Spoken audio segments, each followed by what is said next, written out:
Hi-oh! Welcome to another edition of Supersellers, the twice-a-weekly video series where we count down the best-selling cards of the week that was. I'm John Kapora, managing editor of magic.tcgplayer.com, and I'll be your guide through the wizard squares. Let's get it! Kicking us off is Ether Hub, the card that refuses to not be a top 10 seller. Brian Braun-Duin said himself in his column this week that energy is busted, and who am I to ignore the reigning world champion of Magic? Fatal Push is also here, which should surprise no one. The card's good and sees heavy play in Standard, Modern, and Legacy. Moving right along, speaking of energy being busted, Long Tusk Cub cracks the top 10 this week.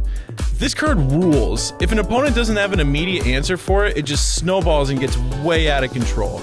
Gets way out of reach of all the removal Standard has to offer, and kills an opponent pretty quick. Mausoleum Wanderer is picking up steam because spirits are an overlooked, fun tribe in Standard. The deck has a tempo-oriented game to it, and it's just fun to weave in and out of your opponents and be really mana efficient sometimes. Counter spells are pretty great. Lands performed well at last weekend's Legacy Grand Prix, notching a top 8 and a top 16 finish. Glacial Chasm is a big contributor to that deck, locking out most strategies all by itself. It's also worth noting that Glacial Chasm also has cumulative upkeep, so alongside Solemnity, an Hour of Devastation preview card, it's pretty great. Glorybringer hangs on to its spot in the top 10 because there's just not much like it in Standard right now.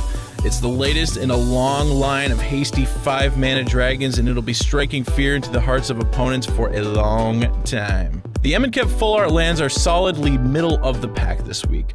Hype for Hour of Devastation is starting to grow, and demand for the Amenket lands is slipping, while the supply remains steady.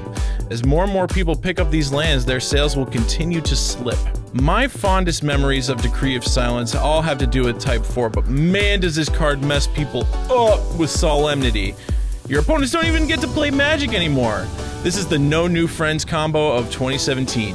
Phyrexian Unlife is a huge part of the Ad Nauseam combo deck in Modern already, and it's yet another card that combos with Solemnity. With Phyrexian Unlife and Solemnity in play, you can't die. I mean, unless you like get milled out or something. But it's still cool! And the best-selling card this week is Regal Caracal.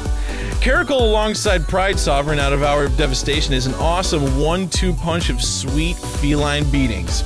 And that's it for this week. Let us know what you thought in the comments, or just come around on Monday for the next edition of Supersellers. Dun dun dun!